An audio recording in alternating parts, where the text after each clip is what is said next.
यह वीडियो जो पूरी दुनिया में वायरल हो रहा है सोशल मीडिया पर, इसे इजराइल की सैनिक के सामने फिलिस्तीन की बच्ची को बताया जा रहा है। हो सकता है यह वीडियो पुराना है, लेकिन ऐसे साहस की कहानियां हमेशा ही नया और ताज़ा होती हैं। उसी का उदाहरण है, इस वक्त यूक्रेन पर रूस ने हमला किया है और इस वक्त यह वीडियो वायरल हो रहा है। जाहिर तौर पर इसका एक संदेश है।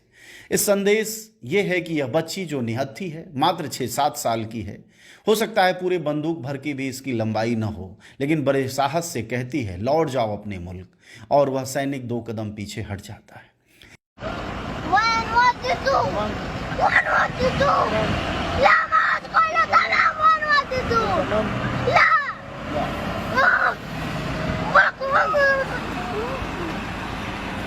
यही साहस पूरी दुनिया में, चाहे बंदूकें कितने भी ताकतवर क्यों न हो, तोप और गोले कितने भी बड़े क्यों न हो, उनकी संख्या और तादाद कितनी भी ज़्यादा क्यों न हो, लेकिन यह साहस जो इस बच्ची में दिखाई देता है, यही मानवता को जिंदा रखता है, फिर एक बार नई पीढ़ियों को पैदा करता है और फिर बंदूकों के सामने खड़े होने का साहस देता है। और शायद यही वजह है कि यह वीडियो लगातार वायरल हो रहा है। पूरी दुनिया में यह वायरल वीडियो देखा जा रहा है और इस बच्ची के साहस को सलाम किया जा रहा है। फिर से एक बार आप आवाज़ सुनिए इस बच्ची का।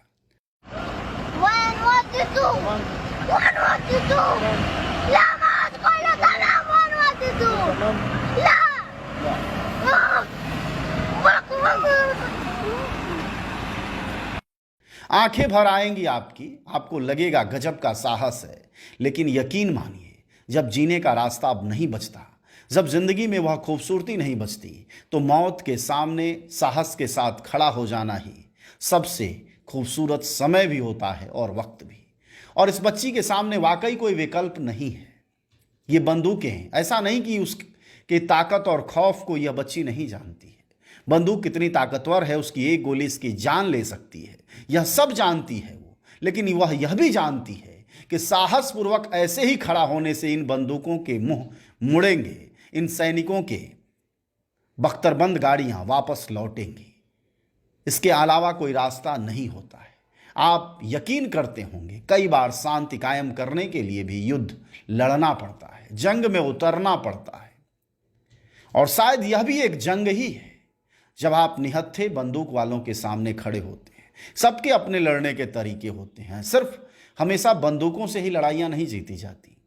लड़ाइयाँ साहस से, विवेक से, सूझबूझ से और सबसे बड़ी बात अपनी जीविता से लड़ी जाती हैं।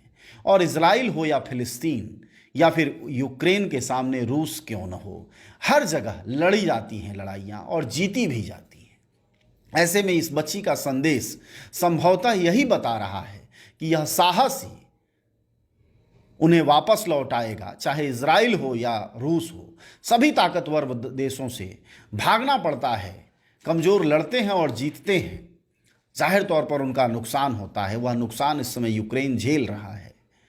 लेकिन इस बच्ची का संदेश हम सब के लिए है कि साहसपूर्वक बुरे वक्त में खड़ा होना, मौत के सामने जिंदगी की सबसे ऊंची उम्मीद लेकर सीने को तान देना, यही सबसे बड़ी बात होती है जो भविष्य को भी बचाती है, मानवता और इंसानियत को भी बचाती है, और सबसे बड़ी बात, युद्धों को पराजित करती है।